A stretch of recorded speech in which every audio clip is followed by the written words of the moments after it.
Great. All right. Well, good morning, everyone.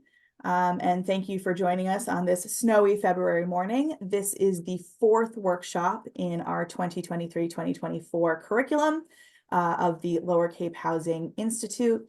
It is entitled Local Preference, but Who's Going to Live There? I'm Amanda Bebrin, the Director of Housing Advocacy at the Community Development Partnership, or CDP. The CDP is a nonprofit community development corporation, and for 30 years, we've supported the 8 towns of the Lower and Outer Cape in building a diverse year-round community of people who can afford to live, work, and thrive here. To accomplish our mission, we promote, develop, and manage affordable housing. We nurture the launch and growth of small businesses and facilitate collaboration with businesses, nonprofit, and government partners. This workshop is part of the Lower Cape Housing Institute, or LCHI, and that's a program that provides resources, support, and training to municipal officials and staff to better understand our community's housing needs and the strategies that promote creation of affordable and attainable housing. We have a really awesome session today and a lot of new faces in the audience, so welcome to everyone. Thanks so much for joining us. I would ask that people keep themselves muted, and if you have any questions, put them in the chat. We do have someone monitoring the chat, and we will be leaving time at the end for Q&A. You can raise your Zoom hand for the Q&A. We'll moderate that.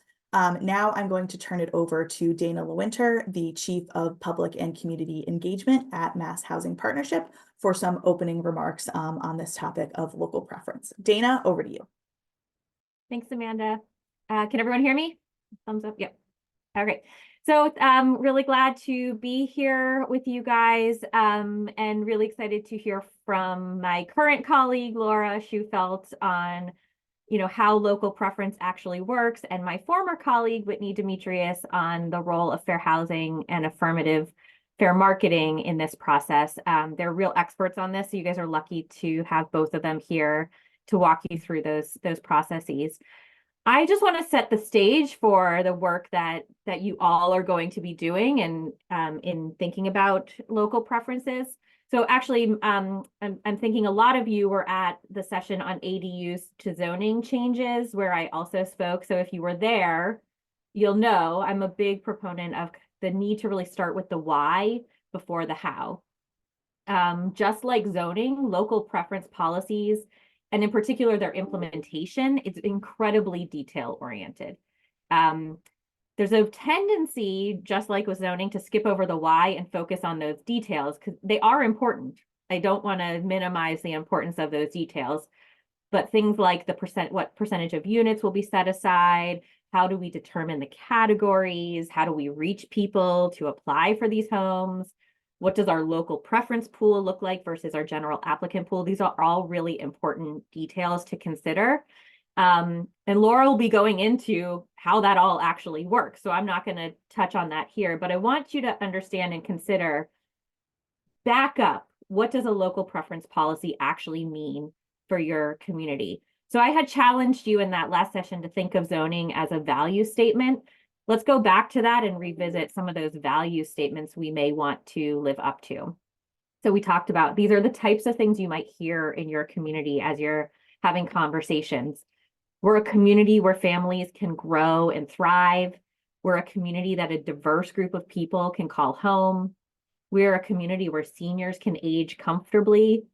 We're a community where people can both live and work. We're a community where people can choose to make this their home, not just because they were born here. We're a community that has historically been a place for new immigrants and young families to get their start. We're a community that seeks to create new opportunity. And even thinking about many of the people who live here today came here from somewhere else, and we're a community that values their contributions. So if we start with that as our value statement, as we start to think about the nuts and bolts of a local preference policy and affirmative fair housing and marketing, we have to keep in mind what we're trying to accomplish. How does a local preference policy reflect that and make that possible to accomplish, and where might it actually be holding us back? And I also want to challenge you to think about a slightly different question, which is, if we don't make space for new folks in our community, what do we stand to lose? What will be the impacts on our local businesses, the diversity and sustainability of our local schools, our ability to attract young folks, our diversity, racial, economic diversity. So while local preference can be very valuable in ensuring that folks who already love and call a community home have a chance to stay here, we should know it is a very powerful tool to prevent displacement when that is occurring. And it can truly help folks who are here put down even more stable roots, because knowing that you have an affordable place to call home in the place that you already live is really, really powerful. And that's an important thing for you all to be working towards. But it can also reinforce existing disparities and exclude folks from ever having an opportunity to live in your community. So we have two shared goals. And the question is really just, how do those two things coexist to provide opportunity for people who already have ties here and for those who have not had that opportunity historically, and doing that all in an equitable manner. So as you're coming into these conversations, I just challenge you to approach it with curiosity and an eye on that bigger vision of, is this moving again towards that place that we envision our community to be? And if not, how do we make changes to ensure that it is? I'm really excited to hear what Laura and Whitney have to say, so I'll hand it back over to you, Amanda. Thank you so much, Dana. You always do such an incredibly articulate and concise framing of these conversations. So thank you for those. I think that's a great sort of couple of threads for us all to keep in mind as we move into this. Now I'm going to turn it over to Laura Shufelt, who is the Director of Community Assistance at MHP, and she is going to walk us through really the nuts and bolts of how local preference actually functions. So Laura, I'll turn it over to you. Thanks, Amanda, and thanks, Dana, for framing this workshop so concisely. I'm going to share my screen.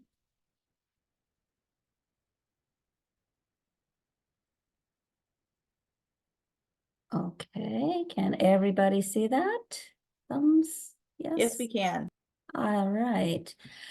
So as Amanda said, I'm the Director of Community Assistance at Mass Housing Partnership. Just to give you an idea, Mass Housing Partnership is a quasi-state agency whose main business is financing affordable rental financing, affordable housing, sorry. And the community assistance team is our outward-facing team that assists communities to strategize for, plan for, and develop affordable housing, especially on public land. So with that intro, I'll just jump right into the mechanics of local preference. I'm going to talk more about the how than the why, but I'll give you a little bit of the why as we go. So what is local preference? That's the first question. Local preference is setting aside a percentage of units for eligible local applicants. Local preference is only allowed at the initial lease up or sale. I'm going to be saying that a couple of times because it's something that that folks don't understand. You can have local preference initially. After that, it's an open pool. The guidelines are found in the Affirmative Fair Housing Marketing and Resident Selection Plan Guidelines. That is a mouthful. They can be found at mass.gov/EOHLC. That's the Executive Office of Housing and Livable Communities, formerly DHCD. They can be found both in the 40B information and the 40B guidelines, and also under legal resources. The guidelines have not been updated since 2014. There has been an effort to try and make some revisions, and that's ongoing. So I think when the guidelines are revised this next time, it will be a little clearer as to the requirements and parameters around local preference. So how do you get local preference? The town has to request local preference, not the developer. The developer can assist the town in making the request, but the request must come from the town. And the request goes to whoever the subsidizing agency is. So what is a subsidizing agency? In a 40B development, it's the agency that has issued the project eligibility letter that gets the developer to the zoning board. If it's a inclusionary zoning or a special permit that requires it, then it's the State Office of Housing and Livable Communities. So there's 4 agencies that are included as subsidizing agencies: the State Office of Housing and Livable Communities, Mass Housing Partnership, MHP, and Mass Development. Mass Development doesn't do too many, but they do a couple a year.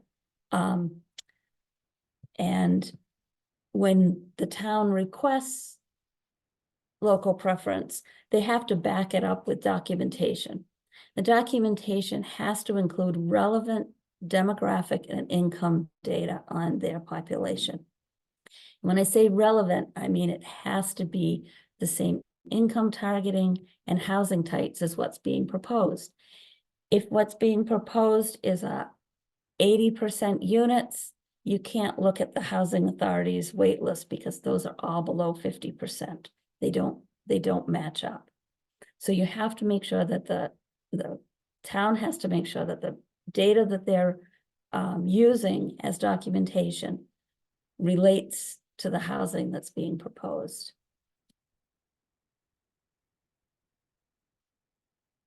The maximum allowable percentage of local preference is 70% of the affordable units, rounded down. So I did a little chart next to it just for the 1 through 10. If you were to get the maximum 70% percentage, then this is the how many units you could have of local preference. Again, if there's 1 unit, there's none. If there's 2 units, there's 1, that's 50%. Local preference isn't 0 or 70%. The subsidizing agency can look at the documentation and decide where in that range, if there's local preference, where in the range up to 70% they can be approved for. So who's eligible for local preference? There are 4 categories of local preference. These are all or none. So you have to include all 4 of these as local, and neither has primary over the other. If you qualify for local preference in any of these categories, then you go into the local preference pool. So it's a current resident of the town, an employee of the town, and yes, that does include schools, employee of a business that's based in town, and or a household with children in the school system. If you are a host community for a regional school, all the students in that school system, all those households qualify for local preference in that town.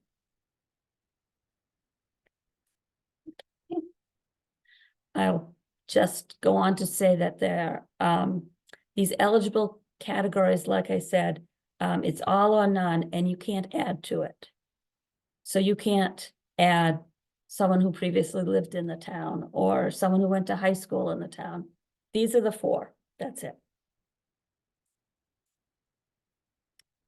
So then the mechanics of the lottery.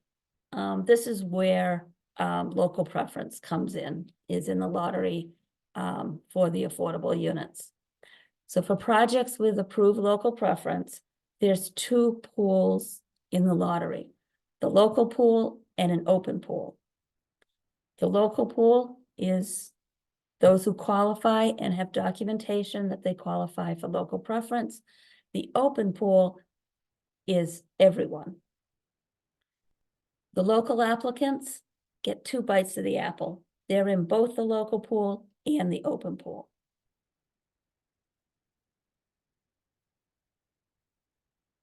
However, because many of the towns, especially on the Cape, are predominantly white, and that's, you know, pretty much across the state, there has to be some balancing to allow welcoming of minority households.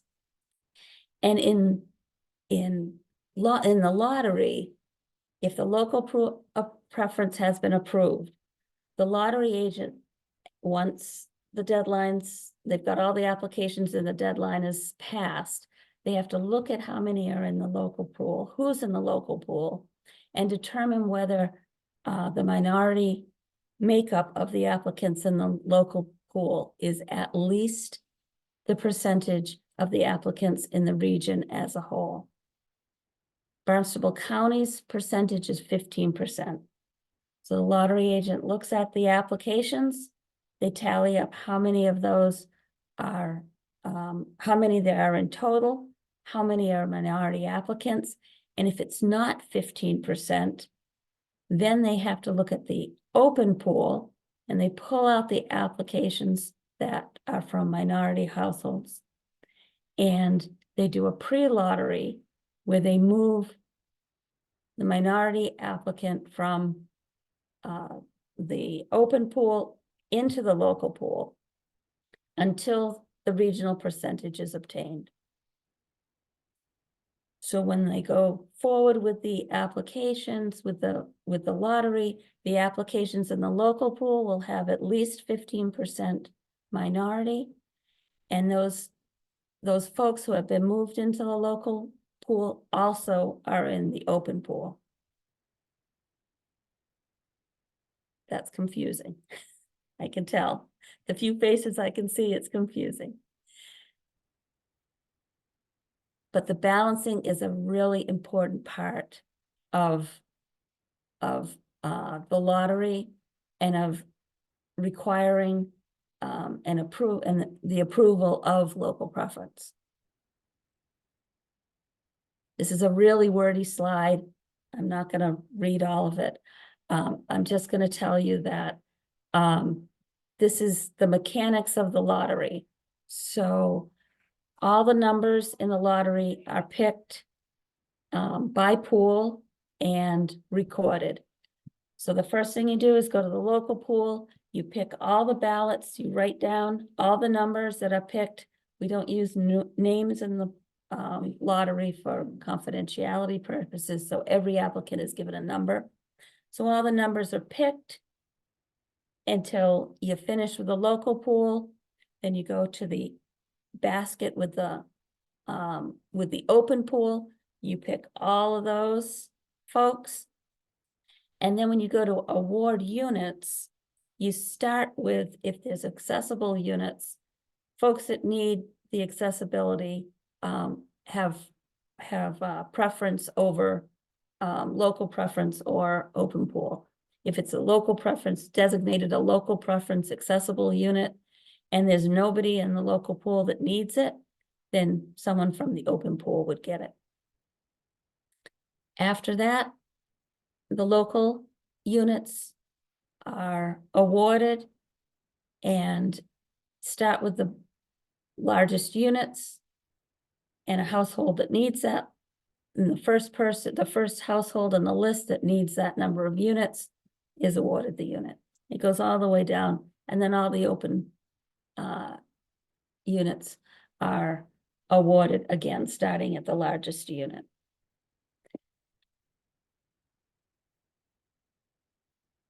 Okay, once all the units have been awarded, applicants are informed of their rankings. The developer, the monitoring agent, and the municipality are notified of the results. The monitoring agent is given applicant materials to approve, and the lottery agent has to keep the records of the lottery for 5 years. in case there's any discrepancies. And finally, the wait list is established. Once all the units have been awarded and leased up or sold, a wait list is established from the open pool. The open pool is the one that everyone's in. The local preference, as I said in slide number 1, the local preference is only applicable at the initial lease up or sale. If the lottery is underprescribed, so there's more units than there are applicants, that rarely happens, but it does, then applicants can be accepted on a first come, first serve model after the lottery. I know there's going to be questions. We're going to take them at the end. It is complicated, but I hope that this helps at least give you the guidelines around how local preference works and who can be eligible for it. This is my contact information. And with that, I'll send it back to Amanda. Thank you. Thank you so much, Laura. Yeah, that's the nuts and bolts of it. We are watching the questions in the chat, and we will have, I think, plenty of time at the end to dig into a lot of this. So for now, that's the how of local preference. And now we're going to switch over to the why of local preference. And to speak to that, we have Whitney Demetrius, who is the Director of Fair Housing and Municipal Engagement at CHAPA, which stands for Citizens Housing and Planning Association. Whew. Whitney, You got to it. You got it early this morning. Nonetheless, thank you so much. I'm excited to be here to talk with you guys. As Amanda said, I'm Whitney Demetrius. I am the Director of Fair Housing Engagement here at CHAPA. And I get to talk all things fair housing. And so I'm really excited to be here to be able to speak with you guys on today. Bear with me as I just set my slideshow up here. Second.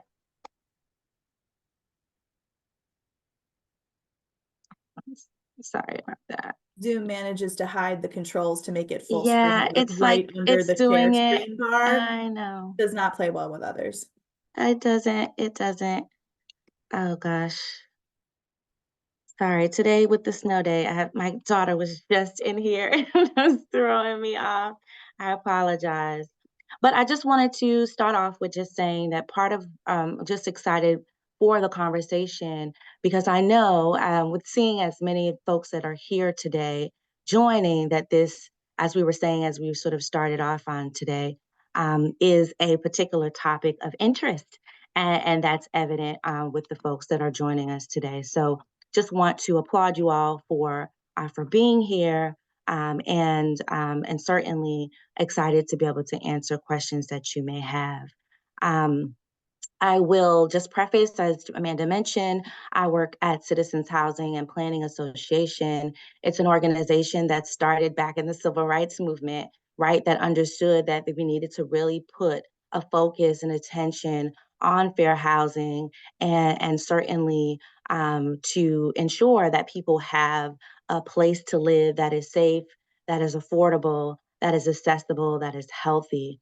And so that being said, today's discussion is going to really sort of center us and talking about fair housing overall. So we're all talking from the same place and starting point, but also talking about sort of this overarching piece around how we move towards housing equity. So thank you, Dana, for centering the conversation today and intentionality in terms of why we're here. So really, again, our mission at CHAPA is to encourage the production and preservation of housing for an affordable, that's affordable to low and no and moderate income families and individuals, to foster diverse and sustainable communities through planning and community development. So certainly a conversation around local preference, around fair housing, around affirmative marketing is sort of right on target with what I hope today's discussion will be about. So we do this by advocating for opportunity to expand access to housing and certainly developing the field. In my role as the Director of Fair Housing Engagement and Municipal Engagement Initiative Program Director, we work on the community level to foster local support for affordable housing. And so in our Municipal Engagement Initiative Program, we're constantly bringing together stakeholders around the state to talk about these get issues, right? Because we know community support can really make or break whether or not new policies, new strategies, new housing opportunities get realized. And so we do that by empowering pro-housing voices, by elevating the conversation, by really creating spaces for these sorts of conversations, and really enhancing public education, right? When you know more and you know about different experiences and what other municipalities are doing, it creates an opportunity and a space for really uplifting more diverse voices and reducing the barriers for participation and for inclusivity into the community. We recognize and know that Massachusetts should be a place, right, where our communities are able to nourish and help us grow. And right now, housing is the single best investment for every community, right, to have an obligation to ensure the future for all of us that we all deserve so that we can thrive. Can people afford to live in our community? But also, what does it mean for them to be able to live their best life in their community, have access to all of the great things that our community has to offer? So in our municipal engagement initiative, success really looks like building a coalition together, whether housing gets built, but success really is talking about this conversation to bring new voices to the table, to look at policies like local preference and are we meeting our goals and our vision statements, as Dana sort of centered us in. Have we affected change, and how does that change look differently over time? Are we going to be able to say in 10 years, the success of the work that we've been able to do in community has made an impact?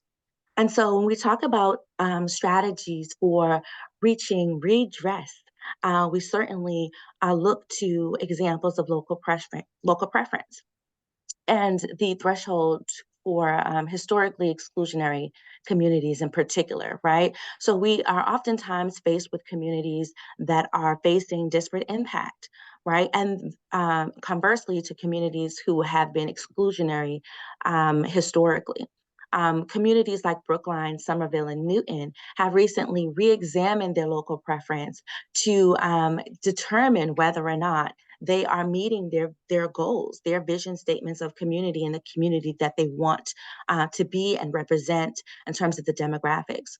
So additional strategies include deepening affordability, right, paired with housing subsidies, re-examining your affirmative marketing plans to see if you're really meeting those real tangible goals. Ensuring that where our money is where our morals are, right? Seeing budgets as moral documents and thinking about, as we plan ahead for fair housing, are we putting the money and the resources on those budget lines so that we can ensure that we have what we need in terms of our planning and the goals that we want to attain. Policy change, re-examining and addressing income inequities and housing stock diversity to achieve housing diversity, right? So do we have different types of housing stock to be able to reach our demographic housing diversity needs? Examining racial homeownership wealth gaps and opportunities in our community, addressing home appraisal discrimination, restrictive covenants, participating in conversations around reparations and redress and confronting the real history of housing discrimination, and looking at things like testing and documenting local histories of housing discrimination. All of these things are possible strategies to redress, and certainly today we'll be talking and focusing on local preference as a opportunity. Many of us have read the book, The Color of Law, which really confronts many of these realities. And in addition, the new book that Richard Rothstein has put out with his daughter, Leah Rothstein, talks a little bit more about the solutions, right? And so I think some of that is baked into this idea around affirmative marketing plans, around local preferences, around what to do in real time as it relates to housing discrepancies.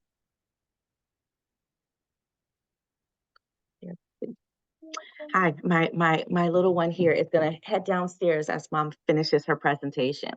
Okay, so in my role as a Fair Housing Engagement Director, I get to not only ensure fair housing in our work here at CHAPA, but also be able to provide technical assistance to address impacts around systemic change, working to create healthy, equitable, affordable, and vibrant communities. This idea that people should be able to live where they want, where they choose to live, and sort of addressing those affordability issues free from housing discrimination. And so where I ensure it within our programmatic work here at CHAPA, we also address this in our Fair Housing Committee work, as well as in our partnership with other organizations. So we understand that equity and access and inclusion is so important, that housing is a pathway to so many social determinants, right? That we understand the pathways to transportation and schools and education and equity and urban planning and the gateway to wealth and health and well-being, whether a person can thrive in a community. Our community is open and welcoming. It has so much to do with affirmative marketing plans and being really mindful of those things and being deliberate and intentional. We understand that the sort of where we sit in history in terms of these impacts were deliberate and intentional. And so our undoing of those things must be as deliberate and intentional as well as we work to address these various inequities. And so really want to drive that point home that although we may not have been the ones to create those policies and practices that were discriminatory then and have impacts now, we sort of oftentimes have to look at it as benefiting from those same intentional policies and practices and being intentional and deliberate about how we undo those things. So the Fair Housing Act, encourage folks to watch this documentary nationwide, 7 days. It was a video put together by the National Fair Housing Alliance, and it talks about the 7 days after the assassination of Dr. Martin Luther King and the 7 days after where the Fair Housing Act was signed into legislation. Fair housing mattered then, and fair housing matters now, and so we understand that the passing of that as we sit in Black History Month, right, really thinking and deliberately around sort of where we sit in history and what's necessary to redress. It was made discriminatory. Sorry, my daughter here is going to head downstairs in just a moment as I finish presentation here. Specific to sale, rental, and financing of housing based on race, religion, and national origin, and additional protections were passed thereafter. So again, as I mentioned, fair housing and housing mattered back in 1968, and it matters now. There's several protected classes as it relates to the Fair Housing Act, and those include race, color, national origin, religion, sex, disability, and familial status. And in Massachusetts, we have some additional protections, including ancestry, age, marital status, source of income, sexual orientation, military status, genetic information, and persons who identify as transgender or gender nonconforming. And so what is prohibited for those protected classes? You cannot discriminate based off of those several factors, and there's different types of housing discrimination. Refusal to rent or sell housing, refusal to negotiate for housing, making housing unavailable, saying that housing has been rented when in fact it has not, offering different terms and or conditions or privileges for sale or rental of a dwelling. I'll pause for just 1 second and appreciate your patience.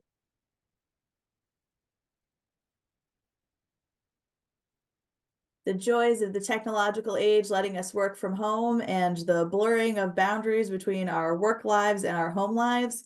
We are rolling with the punches, and I love your videos, Whitney. You're doing the best. Yes, we are. You're Thank doing you the so most, much. and you're doing it great. I'm wearing many hats this morning. Thank you all for your patience. So what is prohibited?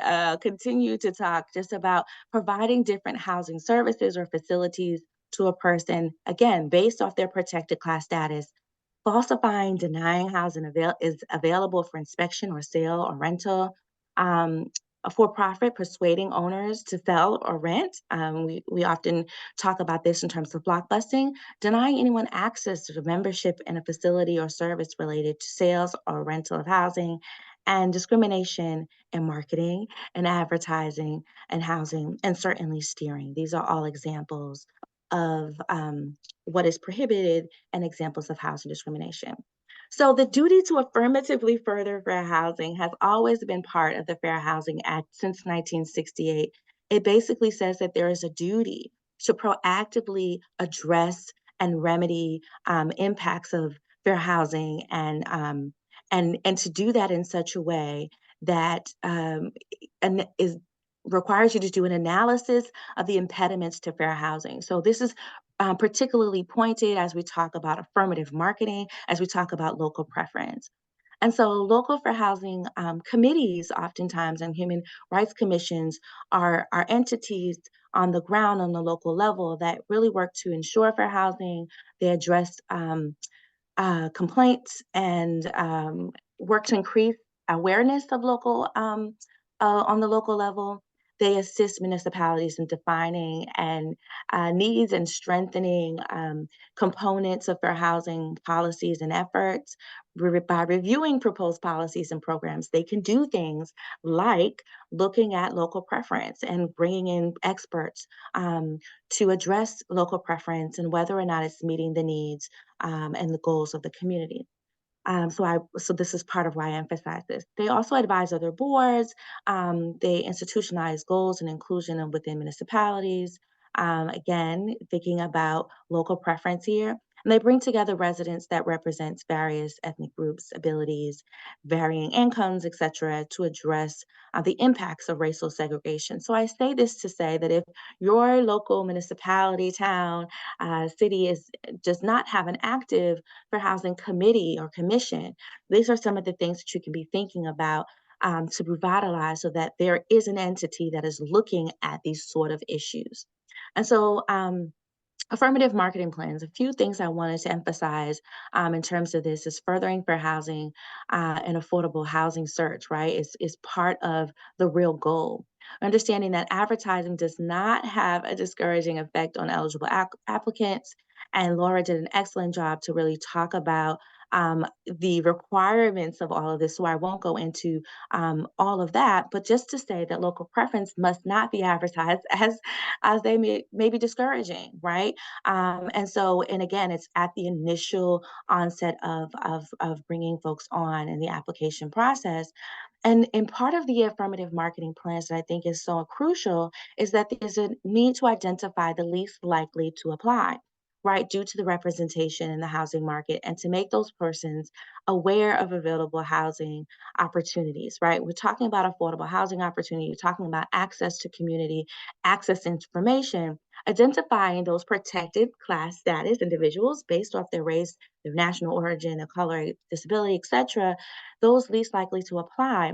And I put here just the dollar sign because I understand that oftentimes in doing that, you have to make sure that you're putting resources out there so that you can do that good work, right? Advertising in the local paper, advertising where online and social media or wherever it is that people are needing information, making sure that it's in different languages, making sure that it is reaching the people where they are, and doing that direct work is crucial in the affirmative marketing piece, because we know that zip codes really should not determine your future, but we understand that it does, right? And social and economic and demographic mobility comes by way of housing. So to consider all of these different factors around mortgage lending and local zoning laws and segregation and redlining, but certainly local preference as part of that, because we understand that there's historical biases baked into the communities that we love.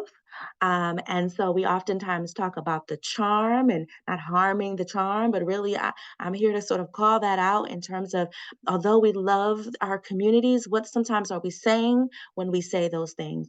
And looking at the patterns we see in constructed in an unconstructed environment, that if you say we don't have any applicants, no Black applicants applied, what can we do? How do you address those larger impacts as it relates to that? And so as we understand that all of these impacts have there's a historical basis to many of these things, and there's an intentionality that has to happen to undo those very nuances.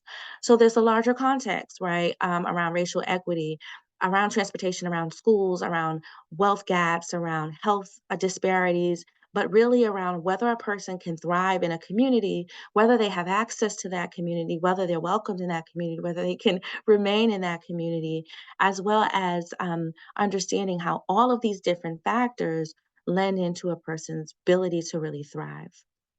And so there's strategies to explore, certainly around inclusionary zoning and having a fair housing plan, local fair housing plans that can address larger impacts around local preference. I mentioned Brookline, who has done and explored their local preference and have changed the percentages of their local preference to really be able to confront the fact that individuals who are not necessarily applying, they looked at the folks who are actually applying. They looked at their tactics for affirmatively marketing to those least likely to apply, and sort of confronted that by really remedying and re-examining and reallocating the percentage of local preference. And so doing things like a fair housing plan to have vision statements around what it is you want to do and be able to look at these nuances like Arlington has done and other communities, Newton, around local preferences is crucial. Amanda, you'll let me know about my time, but I'm almost wrapping here just in terms You of are doing theories of great. You are doing great. perfect. Don't rush at all. We got all kinds of time. Wonderful. So theories of liability, just thinking about local preference and disparate treatment, right? So this policy, in terms of different types of discrimination, talks about policy of practice that shows intent as a starting point. Testing is testing, which is basically mystery shopping in the housing market, is a way to reveal whether or not there's disparate treatment, as well as direct evidence. There's a Supreme Court case, United States versus Town of Oyster Bay, back in 2014, that looked at Oyster Bay's sort of next generation local preference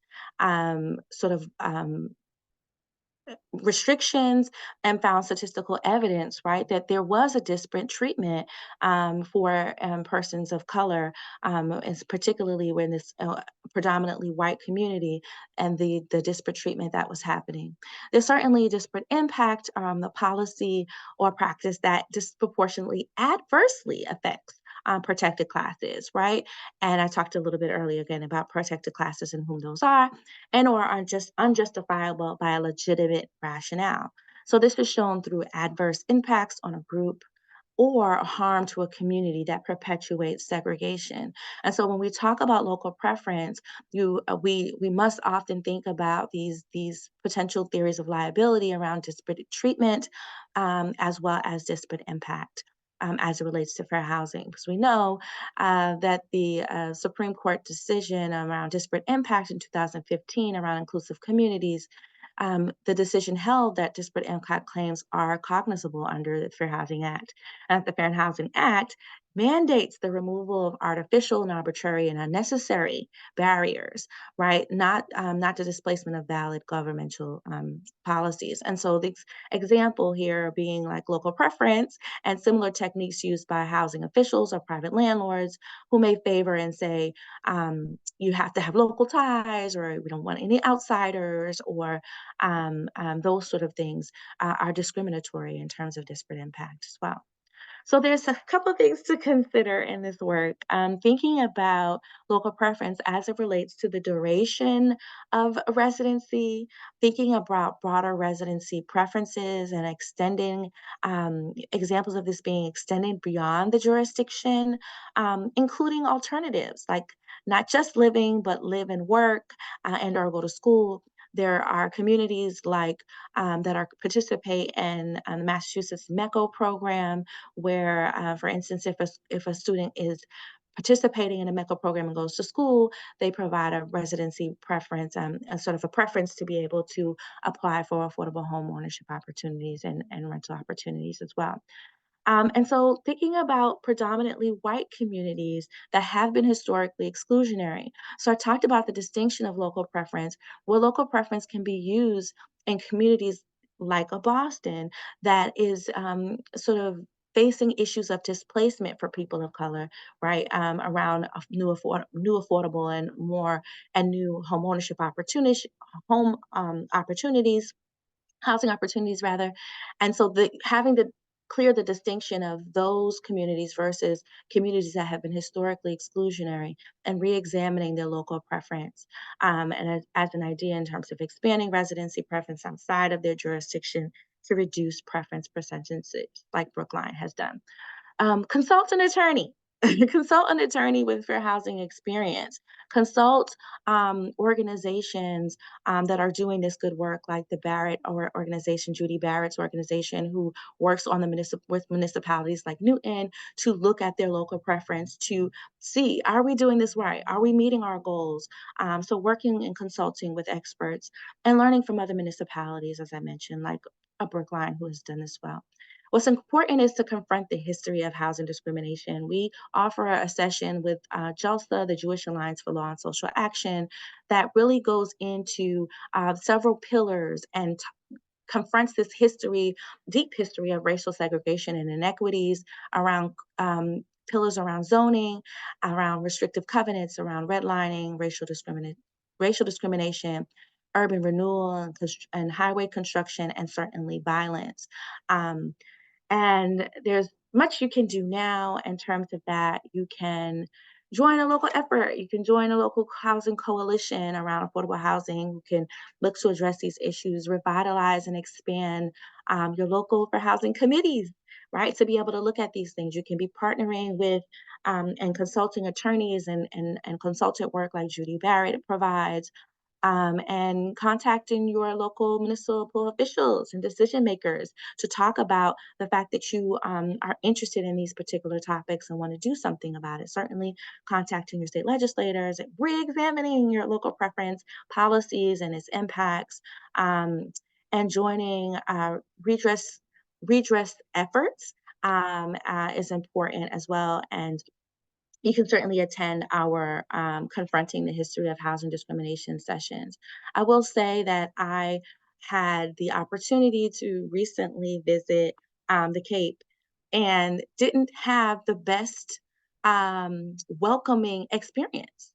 And so some of that maybe triggers me in the moment, just around whether or not a person not only has access to knowing about affordable housing opportunities through your affirmative marketing techniques, and has access to, through thinking about local preference, but not only can they afford to live there, but can they afford to live in your community, and what does it mean for how they're treated and their experience when they live in your community. Open to questions. Thanks so much.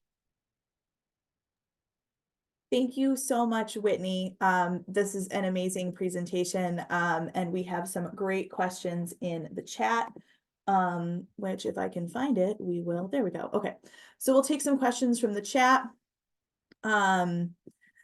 Okay, let's see. Let's go back to gallery view. Okay, I'm just gonna jump around a little bit to make sure we cover everybody. So if you've got questions, raise your hand. Betty, I see you. I'm gonna start with the chat. Has the inclusion of minority applicants in this manner ever been challenged in court? And I think that came from during Laura's presentation when she was talking about minority balancing. So Laura, if you'd like to speak to that. It hasn't, to my knowledge, it hasn't been challenged in court. That is good to know. Thank you. Betty, if you want to unmute yourself and ask your question, go right on ahead. This is for Laura. The CPC in Truro recently was asked to give money as for the construction of affordable development in Brewster. And they spoke to us recently, and indicated that they had permission from the state that they could dedicate 15% of their local preference to a region. Yep. That, in other words, if you're giving the money, it would hopefully convince you to give the money, and also would let people from a bigger region or regions that are giving you money have a more chance of getting housing in the facility. Is that a policy that may continue? Yes, but it is not connected to the money. It's connected to opening the local preference to the greater region. They may say, the Brewster or whoever, the developer may say it has to do with giving the money, but it, if you read the letter that EOHLC wrote, they wrote the letter that it was to expand the local preference pool beyond the small town of Truro, and allowed them to do that with 15% local. And I think it's been done in Orleans and a couple of other towns as well. But they make a point to say it's not connected with the dollars. Thank you, Laura. And I Not believe sold that way. I believe both Donna Kalanick and Jill Scalisi from Brewster are here. So Jill and Donna, if you'd like to add a little bit more about regional preference and pursuing that, you certainly have a captive audience, and it's very relevant to this conversation. Not to put you on the spot. Thank you, Amanda. Jill Scalisi, Brewster Housing Coordinator. I'll start here if Donna wants to add anything in. It was a very intentional process that the town of Brewster went through to request a combination of 55% local preference and 15% regional preference. And the regional preference was in response to the select board. The town of Brewster actually did a local preference information session with the Housing Partnership, Housing Trust, Community Preservation Committee, Select Board, and Finance Committee to really look at local preference and understand it. And the questions and comments that came out from that information session led to a realization in Brewster that many folks that housing is a regional issue on Cape Cod, and that we really see a regional need, and therefore wanted to be responsive to that, the way people may live in Brewster and work in Orleans or work in Eastham or live all throughout, especially the lower to mid Cape. And we really see that. Looked at both of our recent developments, affordable housing at Brewster Woods and Serenity. Both of those instances, 81% of applicants were from Cape Cod. So that was part of the decision to look at that regional preference. And the regional preference is for all of Cape Cod, for Barnstable County. But so that was, and also from a town perspective, you know, the town of Brewster has supported housing projects in Dennis, has supported housing in Orleans, has in our housing production plan supporting using community preservation funds to support regional housing. So we did see this request for a regional preference as part of that intentional desire to be part of a regional housing response. Thank you so much, Jill. Okay, we've got some more technical questions in here. Laura, can you talk about what criteria there are to be a monitoring agent? Larry, if that's not quite what your question was, feel free to chime in. How do you become a monitoring agent? So the monitoring agents have to be approved by the subsidizing agencies. Monitoring agents are typically approved by EOHLC and Mass Housing, both Mass Development and Mass Housing Partnership monitor our own units. And to be a monitoring agent, you have to have gone through the lottery and fair housing, affirmative fair housing marketing plan trainings that MHP hosts, and also a income determination training. So there's 3 trainings you have to go through, and then you also have to participate in a successful lottery, partnering with someone who's already approved. So you have to kind of shadow somebody. For it depends which agency, 1 or 2 is usually what you need to do. So that's how you get on the approved monitoring agent list that the subsidizing agencies have. Thank you, Laura. You're welcome. As we always do, we will send out our slide decks. We'll also compile all of these resources and anything that touches on anything that we're talking about throughout the session today. And we'll send that all to everyone as a follow-up because there's lots of good information in here. For the nuts and bolts, does the open pool also have to meet the 15% minority threshold? No. That was an easy one. Great. Yeah, that was easy. All right. How many towns on the Cape have applied for local preference? Laura, do you know that off the top of your head? I would say anyone who's done a project. I think anyone who has done a project, which is all the towns, pretty much. I would say most of them have applied. I would agree with that. And Pelinda, who is on my team, has added a little bit of detail around that in the chat. Yarmouth Commons and Yarmouth Gardens, local preference for. Go ahead, Laura. Just to edit Pelinda's, the select board requested, they can't approve. Right. Yes. Local preference. Only the subsidizing agencies can approve, just so you know. Yes. So I guess that's a better question. Yeah. How many towns have requested local preference?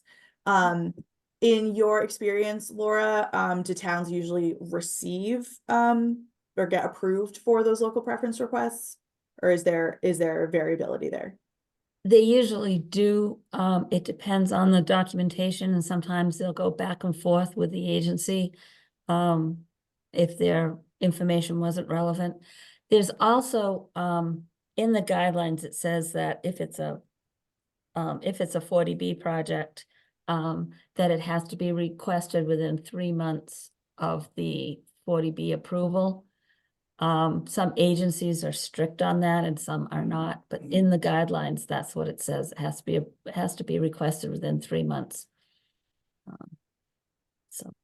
Sometimes if it's not requested within 3 months, they'll say no because it wasn't in time. Good to know. What are the costs associated with this process and who usually funds those costs? So the lottery process, if that's what we're talking about, the affirmative fair housing marketing plan and the lottery is paid for by the developer, or it's the developer's responsibility. It can be expensive for small number of units. So if you're doing inclusionary zoning and there's 1 or 2 units, it can be $10,000 for the first unit and then another $2,000 for every additional unit. Obviously you can, as you scale up, it is less per unit, but it can be expensive for a small project or a small number of affordable units. Okay, thank you. What is considered a minority, or how do you classify a minority? In the application, there's a self reporting that is optional for the race of members of the household, and that's how it's determined. All right. What does based in town mean for an employer? It usually means that they have an address in the town. It can be that you work out of that town, or the physical address is within the town. That's usually how you document it. Great. Elizabeth, I see your hand raised. Go ahead. Thank you, Amanda. So from the last answer, only race is considered as a minority, not religion or ethnic background or anything else, but purely race identification. Yes, Whitney, I'm just, I don't know if ethnicity is included in that. I think it's just race, though. That's a good question, something I would need to follow up directly, but that would be my inclination as well, Laura. Yeah, I think that's what I've seen. And I think it's prescribed in the guidelines, actually. I'd have to check. We can look into that. So do vocational schools, are those considered a type of regional school in the same way that Harwich is home to a vocational school? For context, are all the families that attend included in the local pool? Yes. Can you explain roles and differences between the 4 local preference granting agencies? So are there differences between HLC, Mass Housing, MHP, etc.? So, so who gets, if it's who gets to decide, who do you request it from? It's whoever has given the subsidy or has given the project eligibility letter for a 40B. If it's not a 40B, then it's always the Executive Office of Housing and Livable Communities. It's always the state that does it. As far as the review is consistent across the agencies. We all have, training in what to look for. All right. Who should determine if local preference is a tool to be used in municipal housing options?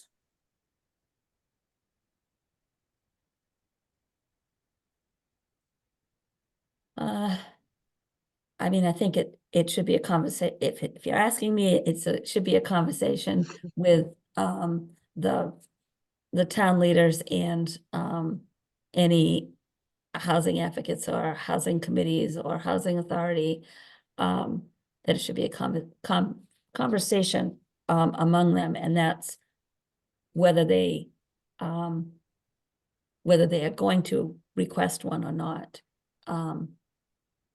Because again, even if it's put in the 40B permit, the zoning board can't approve it. Usually the subsidizing agency will make them take it out because they can't put it in the 40B permit. So I think it's a town conversation that should happen. Sometimes it's dictated, but most of the time best would be if it was a conversation. Yeah, and I'll just add to that. I shared a couple of links in the chat of, folks are interested, Brookline and Newton and others have started to explore this. And those were generated either by the housing department or the city council. There's studies, there's conversations. So it's ideally there's some looking at data and exploring the community vision and values together that drives that conversation. Thank you, Dana. Yes, and to tie it all in, who decides, that's part of why we're having the session, is to help all of you as board and committee members and resident advocates to really understand what local preference is and how it works, so that, community by community and as a region, we can determine, like Dana said, and as we've been talking about throughout the session, is local preference helping us work towards our values and our visions of what we want our communities to be, or is there a disconnect? And again, we will include, so all of these links that Dana sent, will include those in the follow-up. So don't worry about grabbing them right this second if you haven't downloaded them already. One for Whitney. On exploring further strategies, you list review parking minimums. Can you say a little bit more about that? Yeah, so I think in some ways we're talking about different types of housing opportunities, right? And thinking about what our goals and visions are for a community. Oftentimes there's things we have to consider in contrary, right? So thinking around issues that are potential barriers for more affordable housing options. This is sort of what I was alluding to in the presentation, and thinking about things like parking restrictions and or height requirements and traffic and schools. And sometimes there's certain things that you have to sort of re-examine and look into and figure out if there are barriers for you sort of creating more housing opportunities. And so these are sometimes the strategies that communities will take when trying to work to address the need to create more affordable housing opportunities on the local level. Thank you, Whitney. Mhm. All right, if a child in the household qualifies as a minority, but the parent or applicant does not, does the household qualify for local preference? Yes, it's any member of the household. Any member of the household, great. Is there any follow-up data to what happens once there is turnover from the original local preference applicants? As we talked about, local preference only applies to the initial lease up. Or say, There's individual towns or developments have looked at it. But I don't have that. I don't have the results of that. And I think that's such a great question. It's sort of the right question to be asking as a follow-up to this. So I appreciate the question for the individual who posed that, because it's something that I'm interested in as well, right? After the initial lease up, then what? What are those numbers? And so I think what happens is where I talk about sort of it takes money, it takes resources and time for someone to look at those things on the local level. And so where there may be researchers or folks interested in thinking about that, where there are local fair housing committees that can spend their time and resources examining those things, advocates, housing advocates and others, municipal staff, whomever. So be looking at that, I think it's something to certainly consider, not just as in the Cape conversation, but in across the state, those looking at, are we actually meeting the goals and maintaining the goals that we said we want to do initially? So great question. Yeah, and if I could add to that, there's, once the open pool is exhausted from the wait list, if they haven't closed the wait list, it gets added by people who walk in or apply online or however, but nobody then goes back and re-examines what that wait list is composed of. Is it now 90% local preference because that's who has applied? And I think that, those of you who don't know what Housing Navigator is, it's a website that is striving to get all affordable housing units online. And I think that will open up the accessibility to and the availability of more folks to get on wait lists and be knowledgeable about what's out there. But it's always been a concern of mine that as long as they don't close the wait list, they just keep adding to the bottom with folks who know about it. My team has dug into lottery data for some recent projects, and it's a real, developers gather information in different ways, so they have all different fields.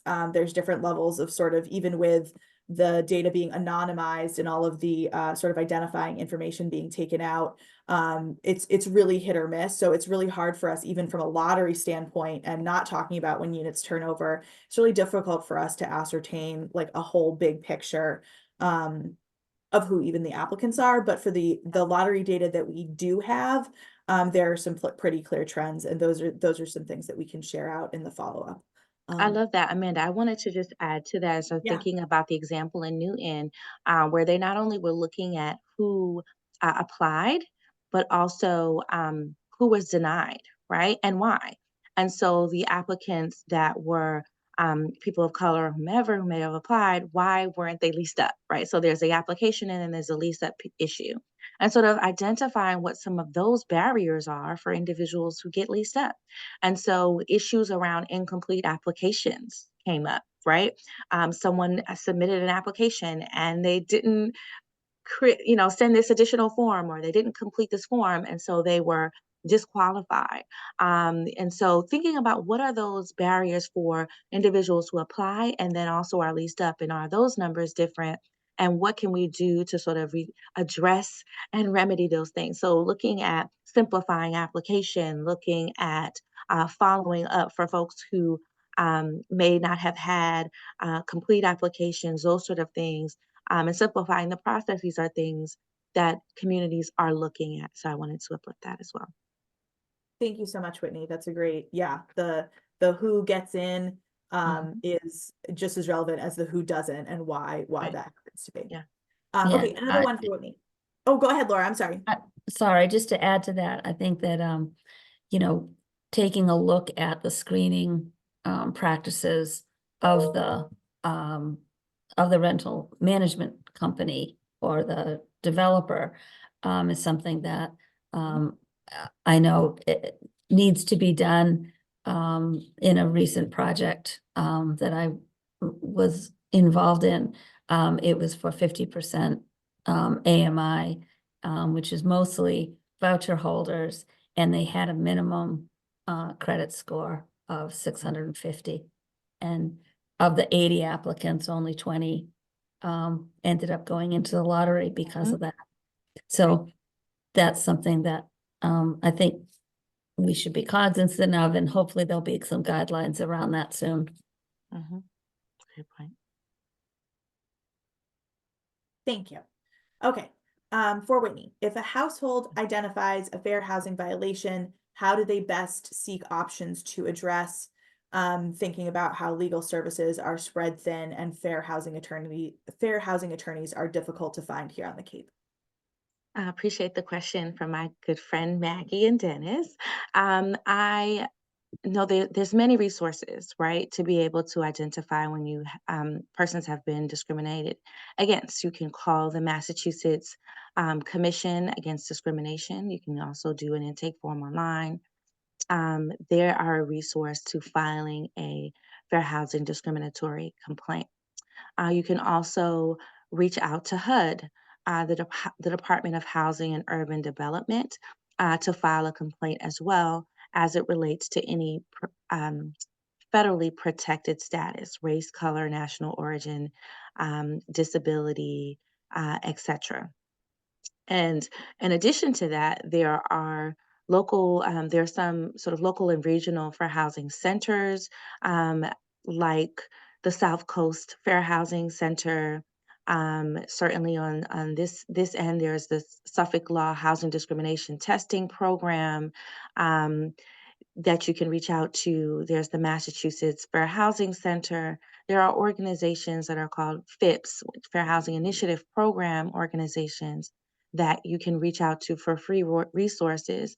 So when you file a complaint, they will help you in filing the complaint. They will help you in potentially building evidence to support your complaint around testing, as I alluded to, mystery shopping in the housing market, and to hopefully work to find restitution and remedy resolve in your case. So in addition to, as you mentioned, the legal service providers and attorneys, that's another avenue if you've experienced discrimination. And we understand how important that is in doing so, not just to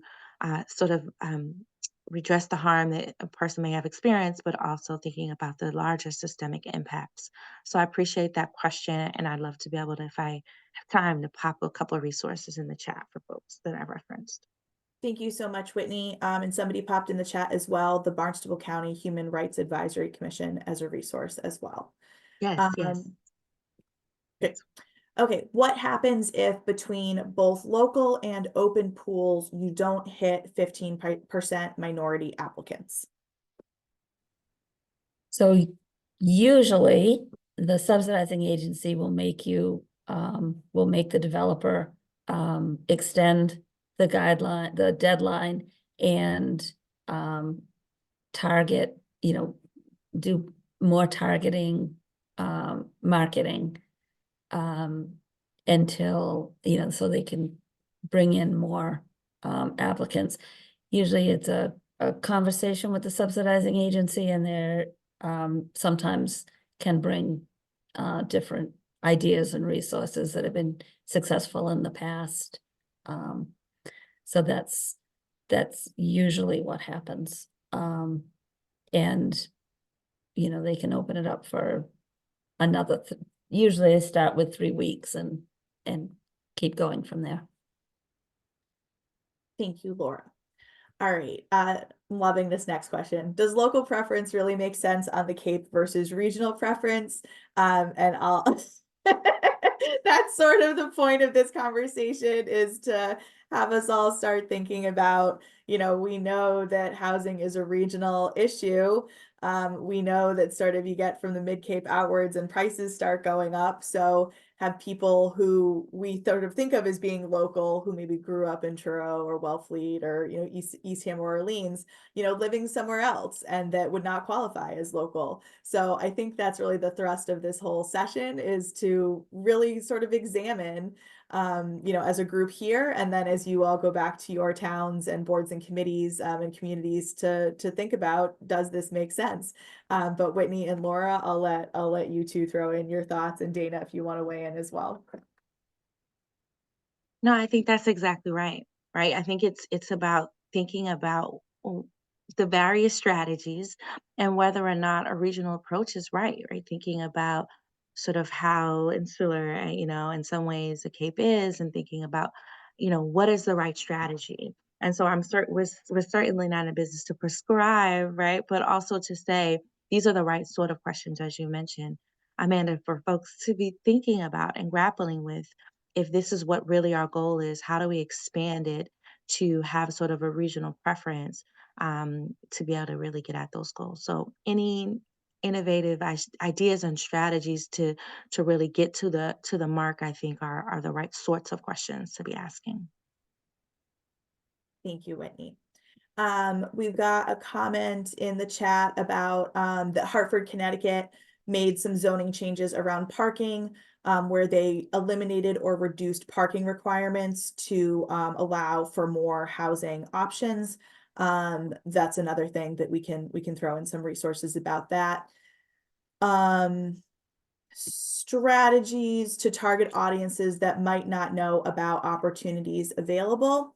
I'll tie this back into our second workshop in this series, which was about community engagement, especially with demographics that don't often participate.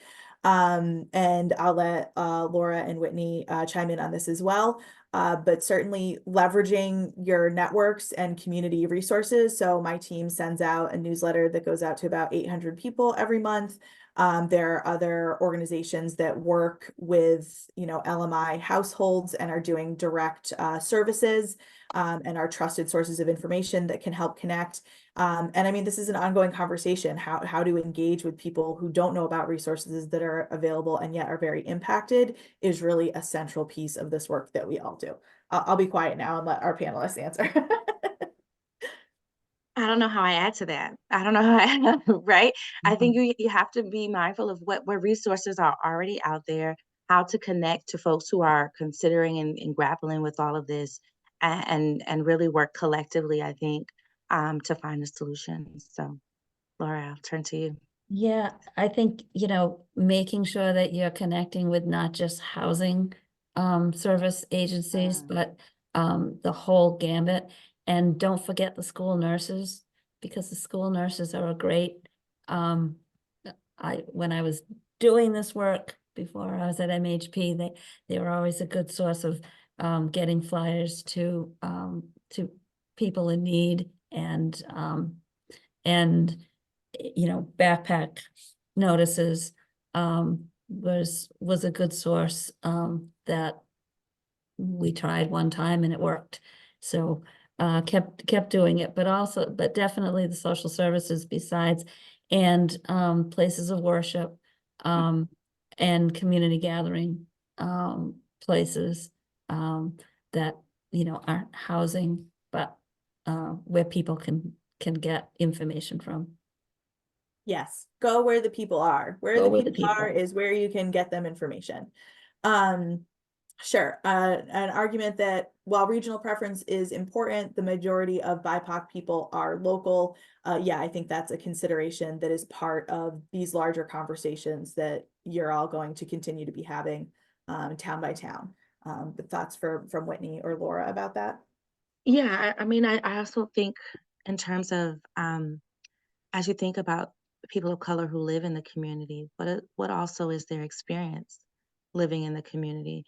What are the experience of people who visit your communities, right?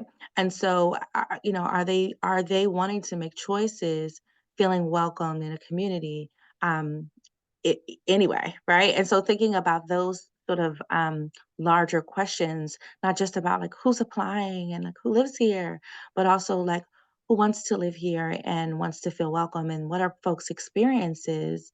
What are their lived experiences in the community as it relates to not only is the community open, but is it welcoming, and sort of addressing some of those other issues, both systemically as well as in practice, right? So so naming that as well in the conversation. Thank you so much, Whitney. We got 5 minutes left, and I think that's a beautiful tie around to where Dana started us off with this conversation about, you know, what are the things that are our value statements and our visions, and those are, you know, our zoning and our guiding documents like local comprehensive plans and budget plans. You know, what are we willing to spend money on, and how does that translate into lived experience for the people who are in our communities and the people that we want and need to be in our communities.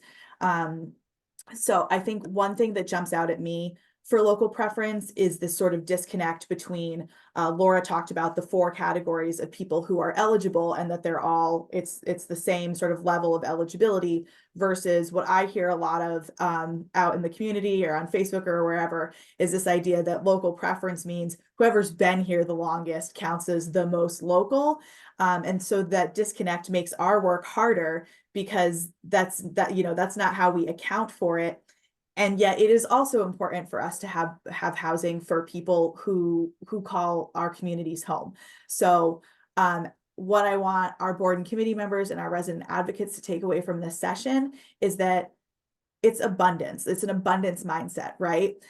These sort of divisions of, okay, well, you don't have 2 generations of ancestors buried in our cemetery, therefore you're not from here, versus, you know, people who have a longer standing or whatever.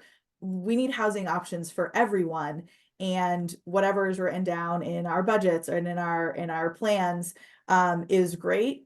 And then also, how are we every single day having conversations and making decisions that make those things a reality?